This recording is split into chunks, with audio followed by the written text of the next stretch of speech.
Art just sort of happened to me. It's not what I had planned. I had my whole life planned out, but I've learned that long-range planning doesn't often work out like we think. To our surprise, it works even better. Let's get started here. Okay. What is your name? I'm Joanne Williams Walker Blagg. Please tell me about yourself. Well, on the one hand, I think there's not very much to tell you. And then on the other hand, when I look back over the last 60, 70, 80 years, there is a pretty good bit that I can tell you. So what would you like to know?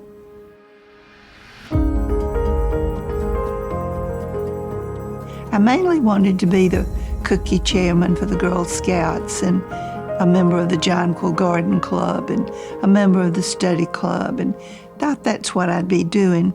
But as life intervened and the changes, that didn't happen.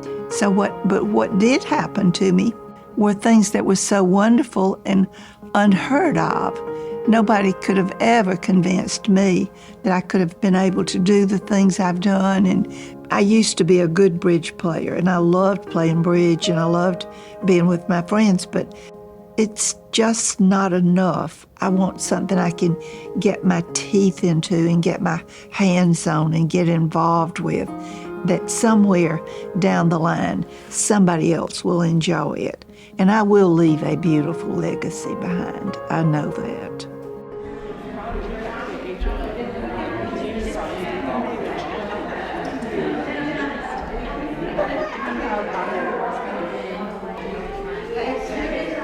I was out walking on the beach, and I think the girls were playing along by me. I looked at them and I thought, what am I going to do? What am I going to do with this painting? I loved it, but I thought, I can't take care of these girls, support them, send them to college, keep a beach house and all that. So I waded out in the water and something hit me on the leg. And I kind of kicked it out of the way. And a little bit, it hit me again. So I kicked it out of the way again. Third time it hit me so hard, I just reached down and grabbed it up. It was an old piece of plywood that some artist had used. And there are the colors of the beach. You'll see the blue and the indigo and the cerulean and the white. If you look at that piece of scrap wood, sometimes God talks to us loud, and sometimes he has to hit you with a piece of wood 3 times. And that's what that story's about. I'm from Dothan, Alabama.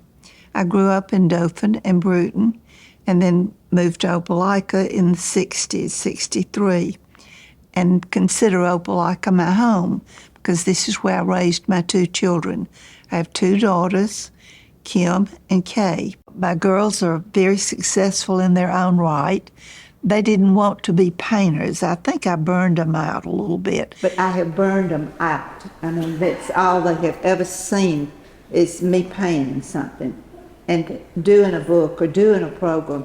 And I forced them to go to the museums, and I forced them to go to the art shows, and I forced them to do all this. And I did have ducks and angels drying in the oven, and the other children had cookies. That was Kay's favorite saying.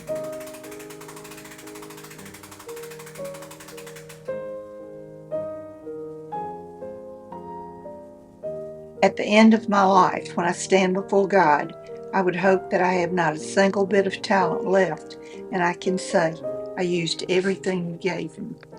Art is just special. It's a divine thing in my life. It has afforded me everything that I wanted in life. I didn't know that was going to be my answer, but that's been my answer. I have this little tiny painting over here that I purchased, just the most beautiful little piece of art I've ever seen. And it sits on my studio where I see it every day and am reminded of my beginnings and what they were and where they came from. And I had a little prayer about it. And I prayed, dear Lord, just let me paint this beautifully. I prayed for talent, but I wish I could have had a little bit more of Monet and a little bit more Renoir and a little bit more Sergei Bongard. But what he gave me, I have used the best way I knew how.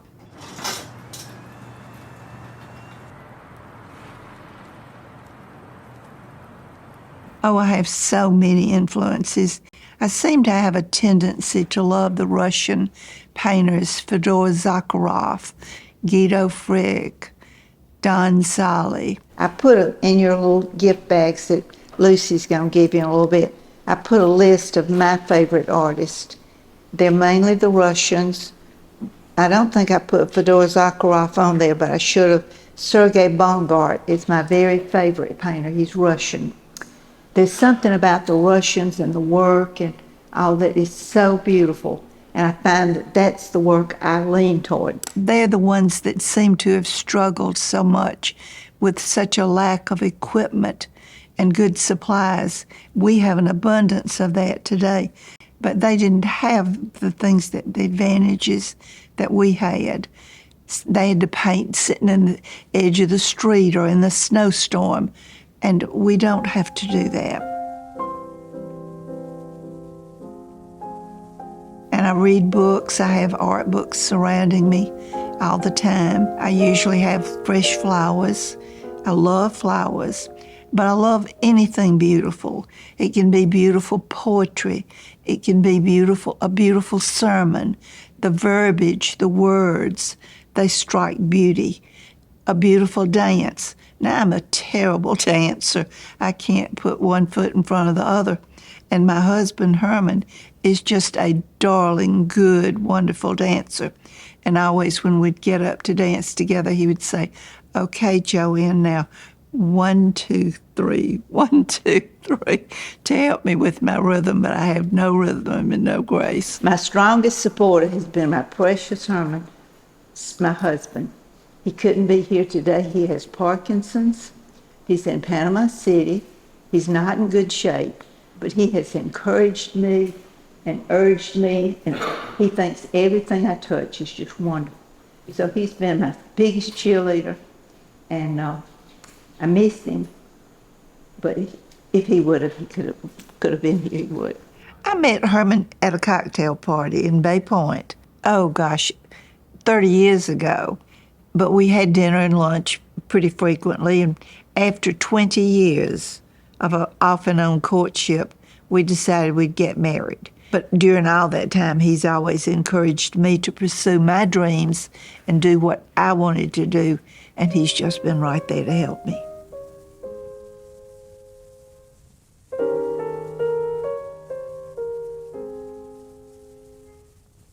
I call myself an addict, but I'm addicted to turpentine, an archival lean medium, and oil paints, and a new brush. Those are my addictions, but they're not bad addictions. But I do think if you did an autopsy today, you'd find a little turpentine in my bloodstream.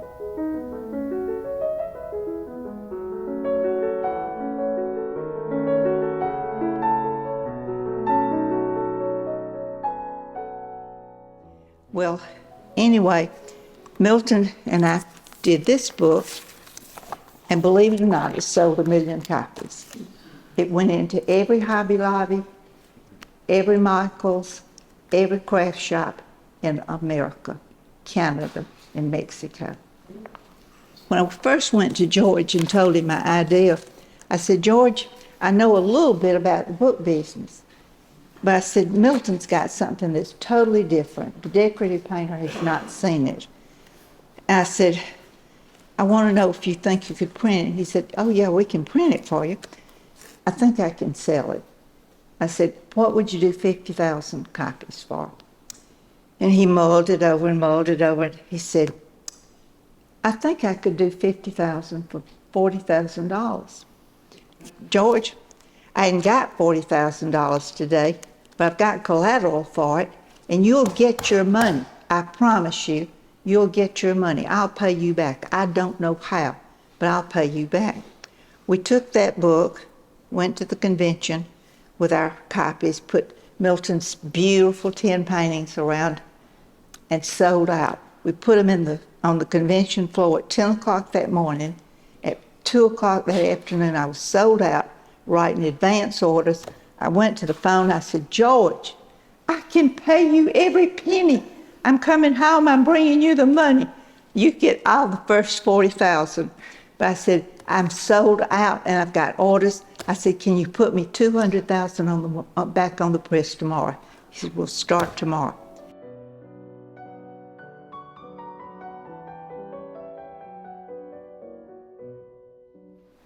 Now, I didn't get to this brush. This is one that Milton and I did in New Jersey for the FM Brush Company. And we had to have a special brush to do what he was doing. So we designed this brush. Now, they're not on the market anymore. When the books quit and when Milton and I quit, these brushes probably couldn't find them. But I did do it. You know, I'm not bragging. That's the main thing I told Emily. And I said, I don't want those ladies to think I'm up there bragging. But I said, like Dizzy Dean said, if you done did it, you ain't bragging. So girls, I done did this. And I brought you the proof today. I'm just a painter, but I'm a painter who loves what she does. And I have the privilege of doing that every day. And I have to confess to my grandchildren, since that's the purpose of my doing this video. They've had an unemployed grandmother for about 50 or 60 years, because there's an old saying, if you love what you do, you don't ever work another day in your life. I've had some wonderful times with my grandchildren, and that's what I hope they'll remember. Fun times, good times at the beach, and the parties we've had, and that their grandmother loved what she did, that I had a fabulous career. I couldn't have written this story. It's been that much better than that. And to remember me with happy,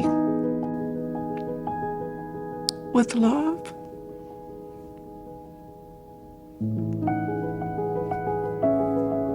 And beauty. Everything beautiful.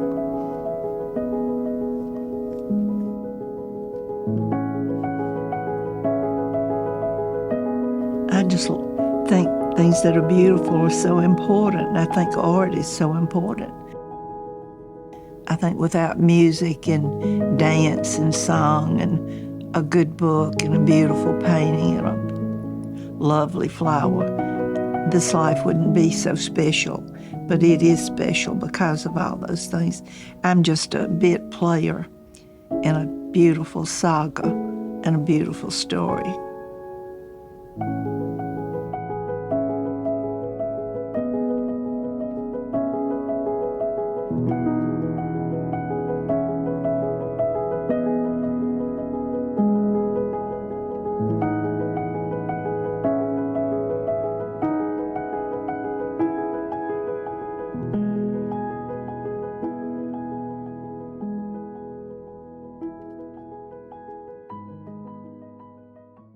I wish I had done this video when I was younger, and everybody would have thought, well, she's just cute. She's not cute anymore. She's an old painter, Definitely cute. but seasoned.